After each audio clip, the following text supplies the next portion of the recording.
Welcome to another edition of Language of the Gods, where we discuss issues and topics relating to metaphysics, astrology, and astrotheology. Here we delve into the dark recesses of hidden knowledge in an attempt to draw out the truth which has been suppressed and distorted by a sinister hidden hand over centuries of control and manipulation, as they work together towards their ultimate objective of global governance under an all-encompassing technological control grid.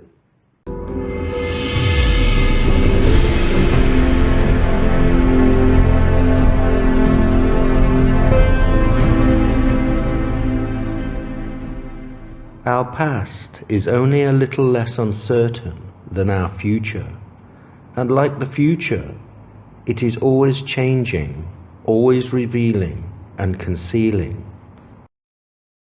What then is, generally speaking, the truth of history, a fable agreed upon?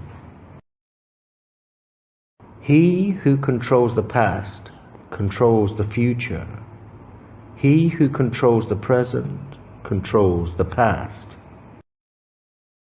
As the victors write the history books, they also massage previous known versions, selecting what suits them and deselecting what doesn't. The aim is to control the collective minds of its citizens, who passively accept what is referred to as official history. Our history appears to be cyclical, not progressively lineal as mainstream Darwinism suggests. They want us to believe that we are at the pinnacle of evolving human species, adapting to our new environment from the primeval slime which we came from. Over thousands of years, each generation more intelligent and advanced than anything that went before. Our real history is being kept under lock and key by a controlling elite, who not only have access to ancient records, they only allow the masses to see a version of history which they see fit to dispense, a version keeping us ignorant of who we are, where we came from, and what our true potential is. Astrology, applied astronomy, is the oldest surviving language still in use today. Its glyphs, signs, and form remain relatively unchanged from the days of ancient Sumer and dynastic Egypt. The Sumerians recorded their knowledge of the planets and constellations on clay tablets which date back over 5,000 years. Their astrological system influenced the rest of the civilized world, making its way into Egypt, Rome, and throughout the modern world today. The reason why astrology is so important is because it identifies and maps cosmic cycles, giving meaning and understanding to the human conscious relationship between the macrocosm, the microcosm, and the logos, basically identifying our true relationship with nature. Ancient myths and legends tell us that astronomy and astrology were given to humanity by the Titan god Atlas before the great deluge which destroyed Atlantis. It truly is the language of the gods. The zodiac is presented in code form, where only a handful of readers have the experience and ability to decipher it accurately. Consequently, the further we deviate from its profound wisdom, the greater chance we have of falling out of sync with nature's cycles, bringing forth disharmony and dis-ease upon our latest physical incarnation.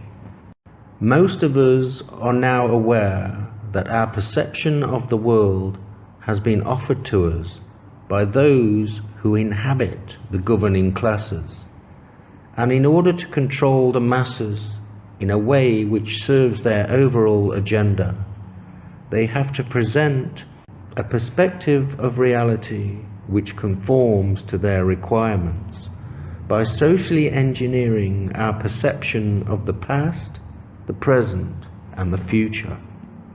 Therefore, the only reliable benchmark we have connecting us to our past and our relationship to the micro and macrocosm is the astrological zodiac. It is a profound diagrammatic representation of how we consciously interact with nature's rhythms, cycles, and ultimately the Logos. The zodiac has withstood the test of time unchanged for over 6,000 years. Hidden within its profound form of glyphs, symbols, and signs are secrets offered to us by a once powerful and advanced civilization. In an age when the truth is distorted by political and financial motives, it is important to have a valuable countermeasure of truth. In a society built on foundations of deceit, the only true and solid coordinates we have are literally written in the stars.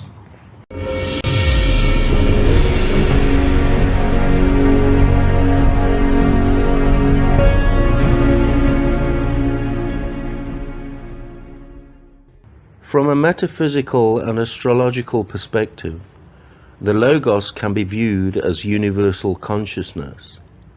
Although the physical material realm has limitations, within the fabric of time and space, the spiritual realm and the Logos do not. They are timeless and limitless, regarded as an endless sea of profound possibility. Logos comes from the Greek word yogos, which can be translated as word, reason, speech, opinion, and discourse. The Greek philosopher Heraclitus used the term logos to mean order and knowledge. He saw it as the logic behind an argument or persuasive rhetoric. Aristotle used it when referring to the argument or reasoned discourse. The common theme regarding the use of the word logos points to it being used to express higher levels of conscious awareness, even godlike, with infinite potential of knowledge and wisdom. Stoic philosophers in Athens during the 3rd century BC linked the term logos to a divine animating principle which spread throughout the whole universe. In Christianity, the Logos is also used as a name or title for Jesus Christ, which makes sense from a metaphysical perspective, because Jesus, or Jupiter Zeus, represents the crescent of spirituality over the cross of materialism. Aristotle divided any form of rhetoric into 3 basic components. In his day, astrology and metaphysics played a major role as the benchmark for understanding their conscious relationship to the universe, together with their view of the triad of consciousness. He described all forms of rhetoric as having the logos, logical reasoning, the ethos, character, and the pathos, emotion. Philo, a Hellenized Jew, used the term logos to mean an intermediary divine being or demiurge. Philo followed the Platonic distinction between imperfect matter and perfect form, and therefore intermediary beings were necessary to bridge the enormous gap between God and the material world. The Logos was the highest of these intermediary beings, and was called by Philo the firstborn of God. Philo also wrote that the Logos of the living God is the bond of everything, holding all things together and binding all the parts, preventing them from being dissolved and separated. In Sunni Islam, the Logos was viewed as the intellect, the universal man, the Word of God, and the Muhammadan light. In Islamic mysticism, known as Sufism, both Jesus and Muhammad are seen as the personification of the Logos. At the end of World War II, in 1945, 13 ancient Gnostic books, thought to be from the 3rd or 4th century AD, were discovered in caves near the city of Nag Hammadi in Upper Egypt. The leather-bound papyrus books, found by local farmers, became one of the most important archaeological finds concerning early Christianity and Gnostic beliefs ever to be discovered. Also known as the Gnostic Gospel, the books include the Gospel of Thomas, the Secret Book of John, and the Gospel of Truth. Gnostics believed that the material realm was evil, ruled by a demiurge, while the spiritual realm was all good, ruled by a divine cosmic consciousness. According to the Gnostics, life originated from the core of our galaxy, a central core of pure light, which was the home of divine spiritual consciousness. The Gnostics believed the galactic center, which they called the Pleroma, was alive. They thought that matter, like stars and planets, did not exist in the central core, inhabited by pure spiritual beings, like torrents of energy, which they called aeons. They saw it as a balanced core of both male and female aeons, whirling around like serpents in an ocean of conscious light, similar to the yin and yang symbolic expression of balanced dualistic monism. For this central core, the galaxy spiraled outwards, forming 4 galactic arms of progressively denser matter. Our solar system is situated 26,500 light-years out from the 3rd galactic arm. These galactic limbs provide almost infinite opportunity for various forms of galactic consciousness to express itself in material form. When the eons within the Pleroma had a thought, which they wanted to manifest into matter, they would send out an extension of plasmatic light outward from the center to a suitable place along one of many galactic arms. The Gnostic creation story suggests that the Earth came into existence through the independent actions of the Aeon Sophia, a name which means wisdom in Greek. It suggests she wanted to manifest an expression of herself without the approval or consent of her male counterpart, the Father God. It happened that Sophia began to think for herself. She wanted to reveal an image from herself. She did this without the consent, approval, thoughtful assistance, or knowledge of her masculine counterpart. Because she had unconquerable power, her thought was not unproductive. So she brought it into being. Something imperfect came out of her, different in appearance from her, a mishappen, being unlike herself. When Sophia saw what her desire had produced, it changed into a dragon with a lion's head, and its eyes flashed bolts of lightning. Disturbed by this, she cast him outside of the realm of the immortal beings, so they could not see what she had created. Sophia named him Yaldabaoth, and he became the chief ruler with great power, inherited from his mother. Believing he was the only true God of the material world, he moved away and created other realms with subservient archons for company.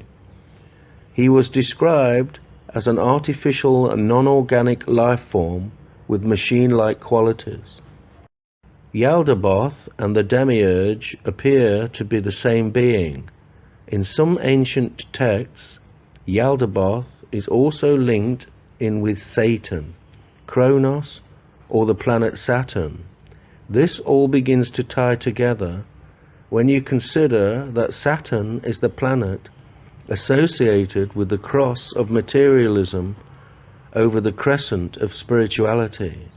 It is the furthest planet to the naked eye from the sun.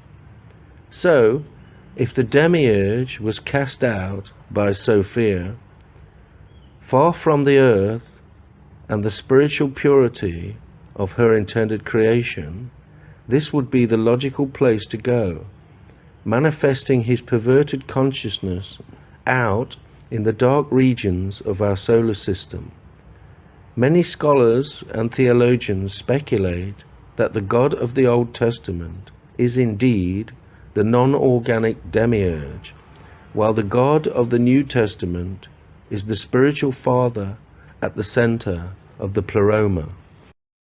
In many schools of philosophy, the Demiurge is viewed as a craftsman or artisan-like character, responsible for fashioning and maintaining the physical, material universe.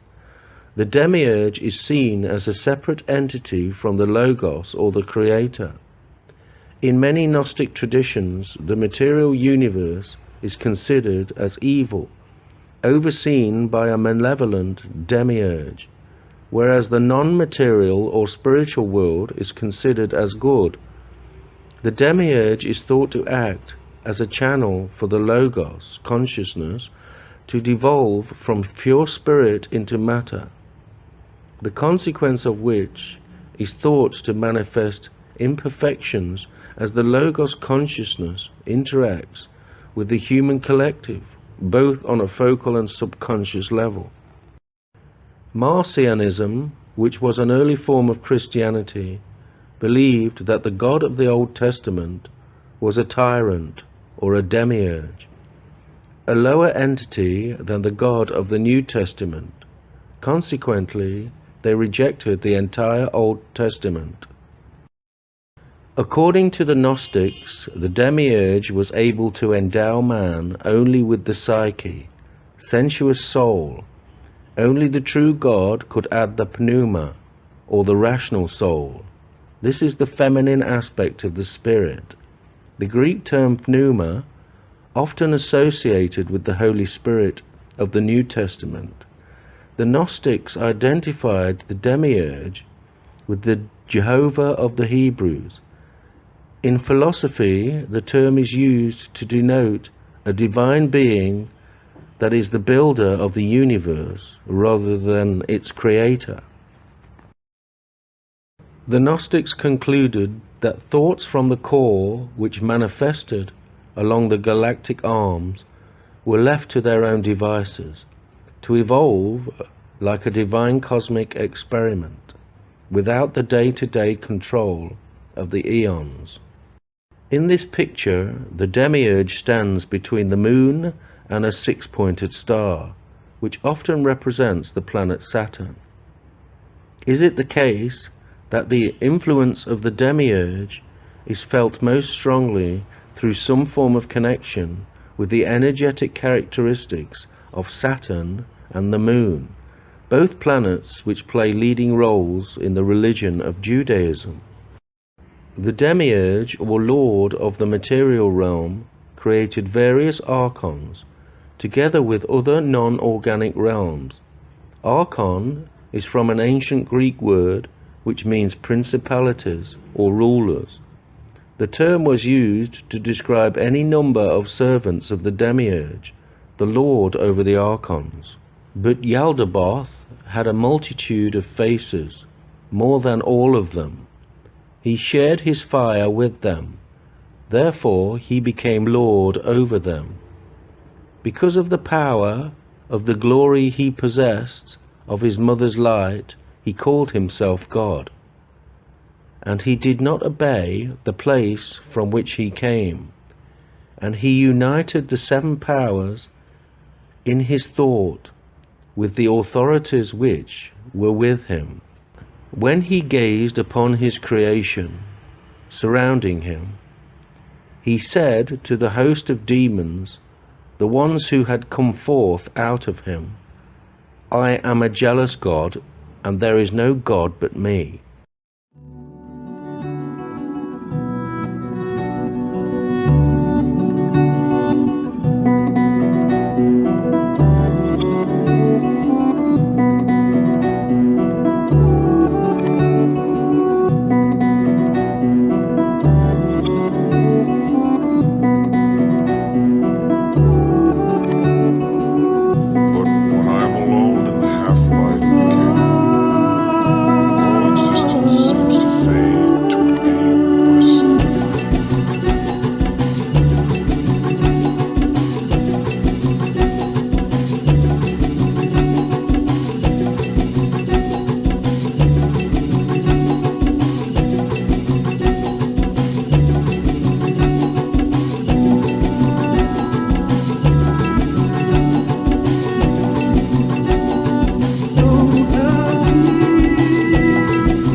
The origins of the Kabbalah are uncertain.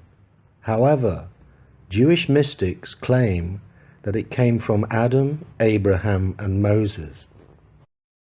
Because the Kabbalah is not a religion as such, it is more likely that it evolved from ancient pagan star worship, a form of astro-magic, as a way of making sense of our conscious connection to the Creator. Nearly all forms of occult knowledge have their roots in the Kabbalah. It is a sophisticated, diagrammatic representation of how the Creator manifests aspects of divine consciousness here in the material realm.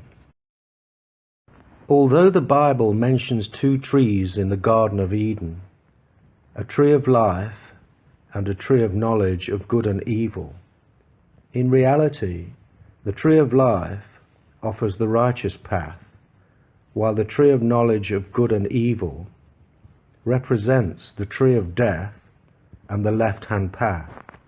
While the tree of life offers pathways towards union with the Creator, the tree of death offers the opposite, disunity and division, moving away from divine consciousness towards a spiritual vacuum. The basic concept of the Kabbalah began when the divine consciousness at the center of our galaxy decided to have a physical experience out here in the dense regions of the cosmos. It is said that the divine light of all possibility within the galactic center, known as the Pleroma, filled a container with divine consciousness, which under the pressure of divine brilliance shattered, spreading sparks of divinity throughout the galaxy. As these fragments of divine light traveled further away from the pleroma, its density increased, allowing the divine consciousness to manifest in physical form, creating various levels and dimensions of physical reality. As this shattered light entered our solar system, it differentiated into pockets of cosmic consciousness, producing planets and luminaries of various shapes and sizes. Eventually, here on Earth, numerous expressions of divine consciousness manifested in a variety of life forms, with the human genome being the closest of all life forms to the Creator. To understand the Kabbalah's interpretation of our relationship to the Creator, one must first accept that the Creator is an unlimited potential of all possibility, the Alpha and Omega, the end and the beginning, a consciousness beyond our ability to comprehend, existing outside the physical constraints of time and space, a rigid paradigm which traps us in a progressive, lineal approach to matter in this physical realm. According to the Kabbalah, the Creator made the creature, man, with the intention of bestowing upon that creature all his wants, needs, and pleasures to enjoy in a divinely created paradise of bliss and plenty.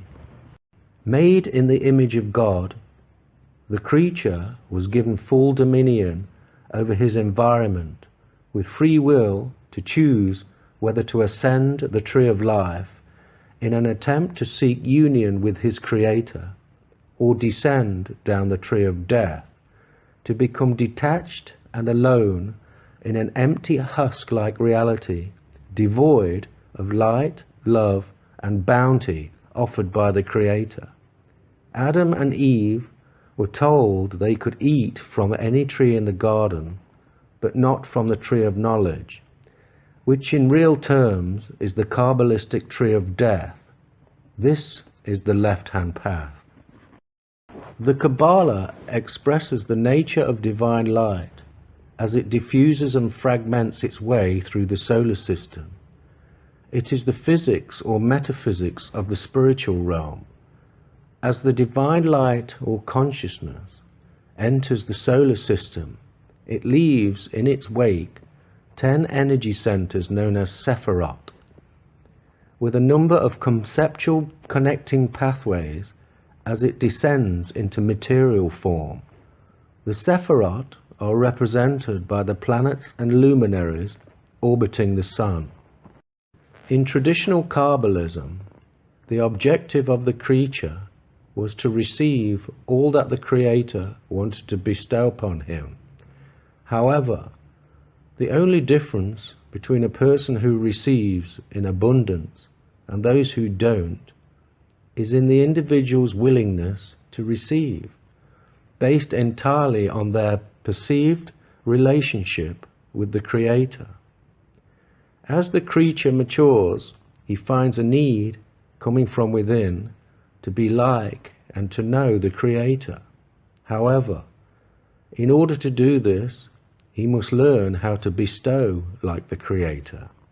Instead of being one-dimensional and only experiencing reality as a receptive vessel, becoming like the Creator was considered ascending the tree of life, a spiritual journey which brought one back in union with the Creator, which essentially fulfilled man's ultimate destiny.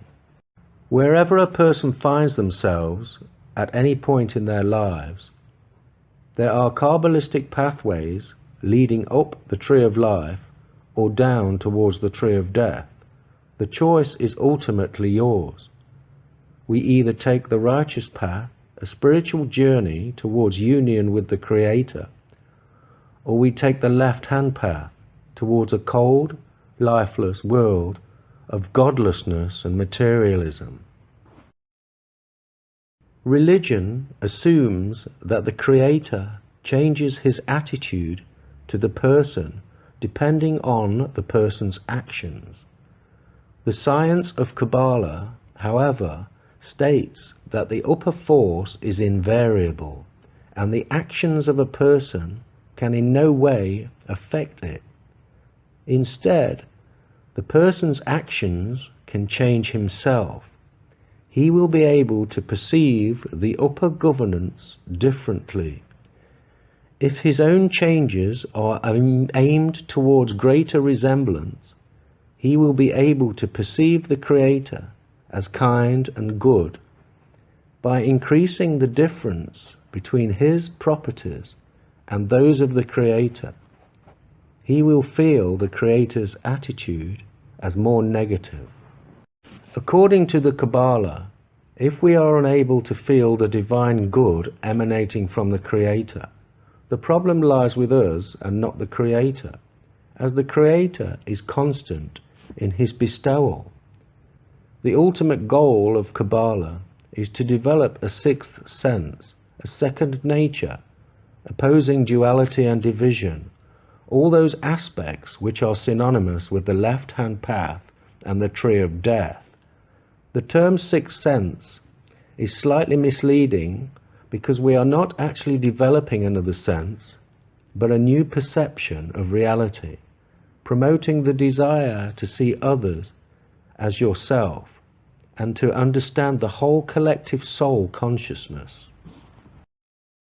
With this approach, we can develop a closeness with divine consciousness towards equilibrium of form, allowing us to perceive things we would not normally perceive, as though we are viewing the human experience through the eyes of the Creator.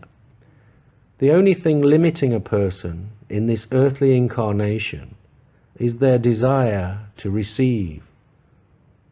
Correcting this perception is how we ascend the tree of life. We are all pieces of the initial soul, created in the upper worlds, divine light which shattered into millions of pieces. We are all part of that soul, and our ultimate goal is to reunite with the Creator's consciousness.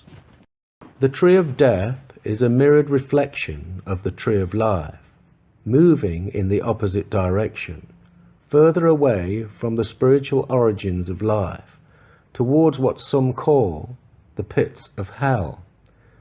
A perception of reality full of division, disharmony, immorality, disunity, and materialism. A place where black magic and demons run amok, pulling anyone who goes there away from their divine roots into a downward spiral on negative emotions and emptiness. While the tree of life has numerous pathways with 10 spiritual energy centers known as Sephirot, assigned with angels guarding their spiritual dominion and place in the heavens, the tree of death has energy centers called Qliphoth. These come with an array of demons and dark entities eager to attach themselves to anyone's conscious perception in order to feed off their divine spark which resides within, pulling us towards a miserable husk-like existence, culminating in spiritual death.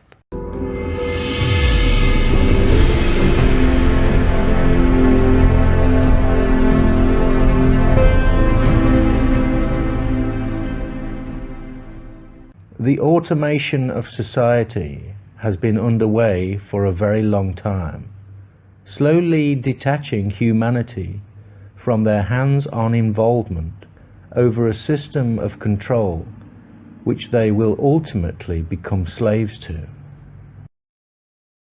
When people give up their independence to interact within a community of proactive human participants, embracing instead a society of automatons serving an artificially created management system, their social cohesive skills will deteriorate to a point where the purpose of their overall existence comes into question.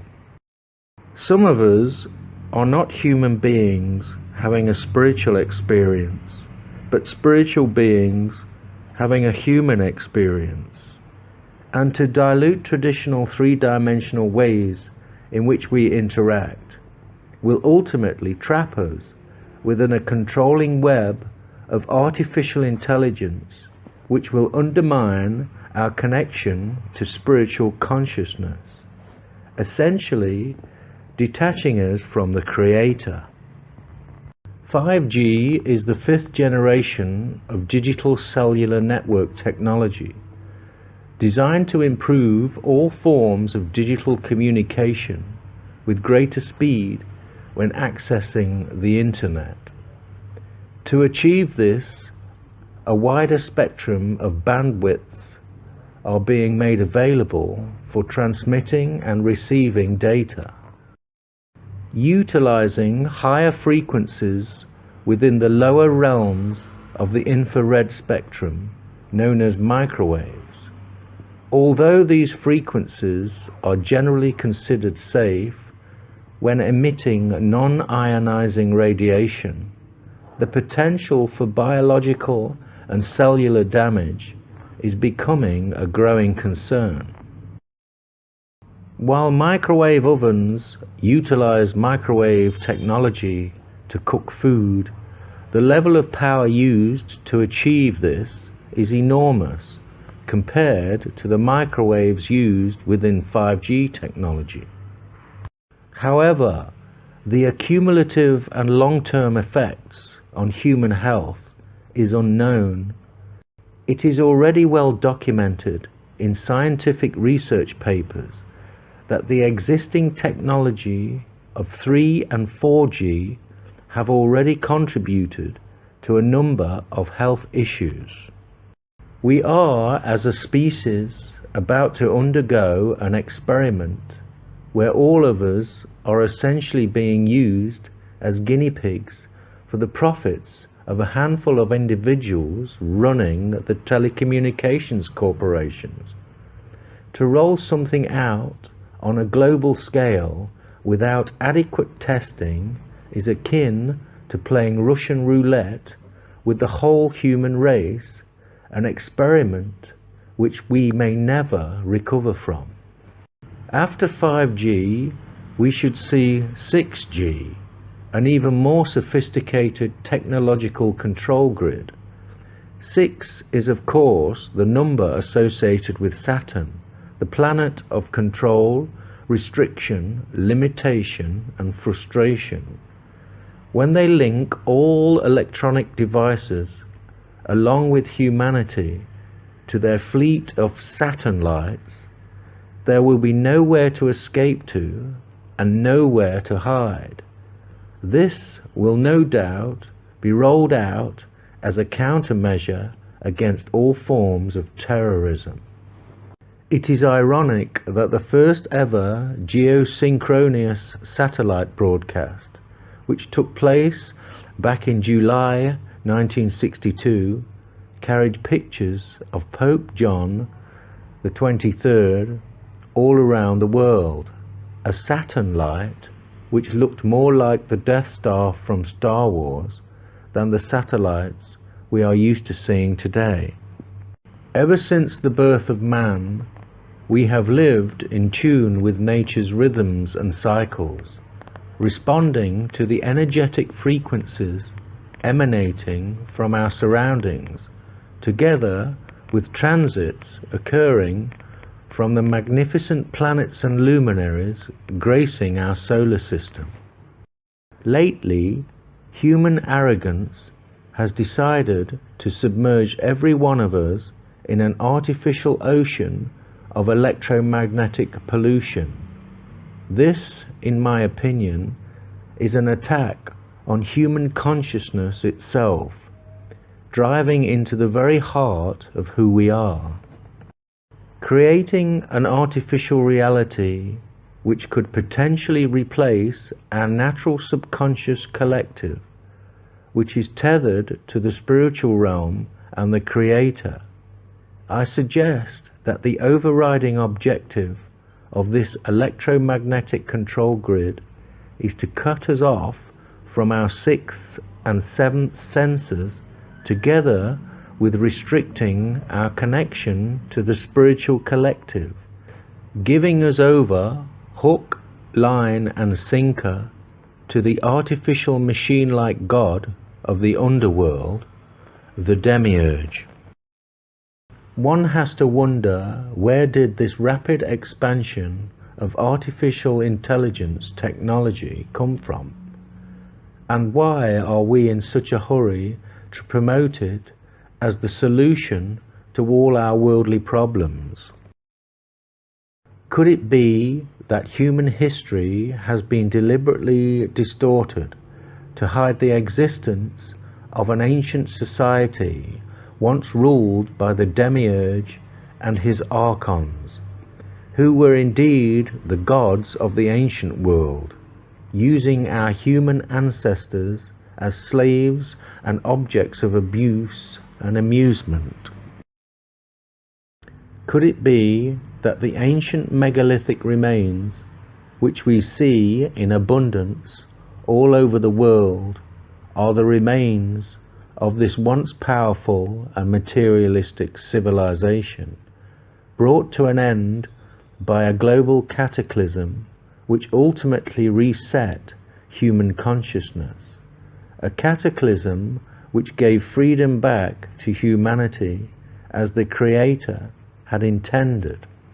A new world order is underway, one which will ultimately outlaw all forms of spirituality, uniting humanity within a technological control grid, a socialistic collective of transhuman automatons, obeying their masters and serving all aspects of the system they help to underpin. United in a material sense, but devoid of nature's divine spark of spiritual diversity.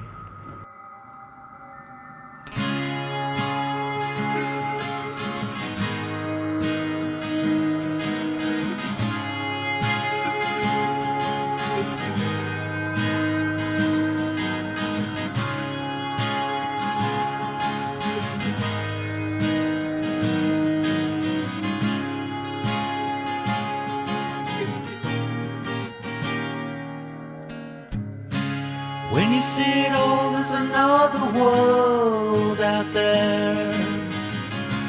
Oh, so far another world. Can you see the faces on Mars and the shadows on the moon? Yet it all seems so far. They're all coming pretty soon. Looking out, there's another world out there. Finding out, and it's all so clear.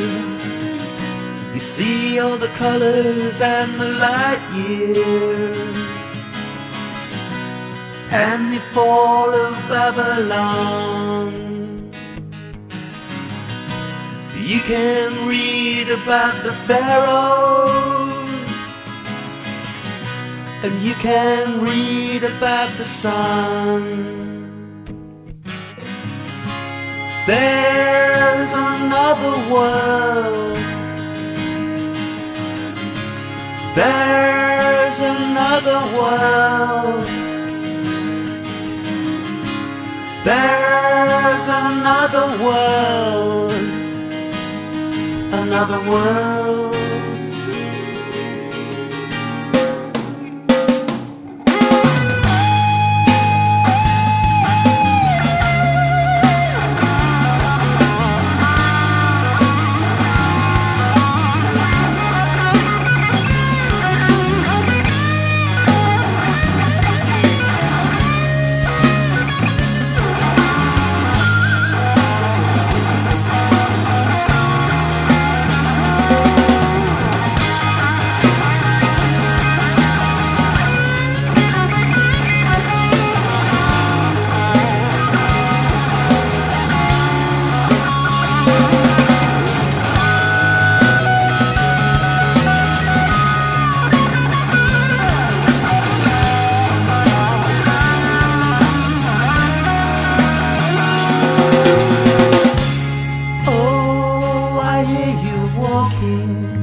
your head. We're too busy talking to notice it's begun.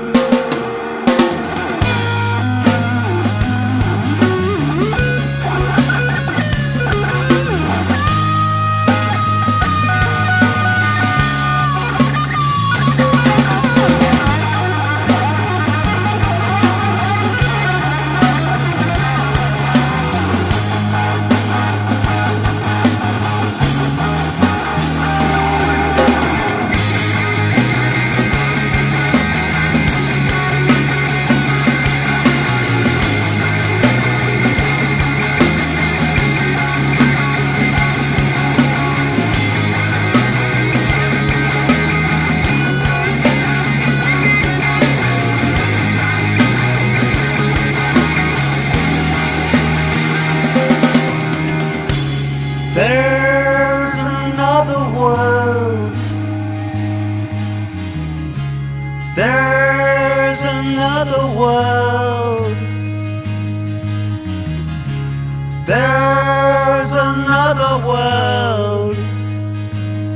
Another world.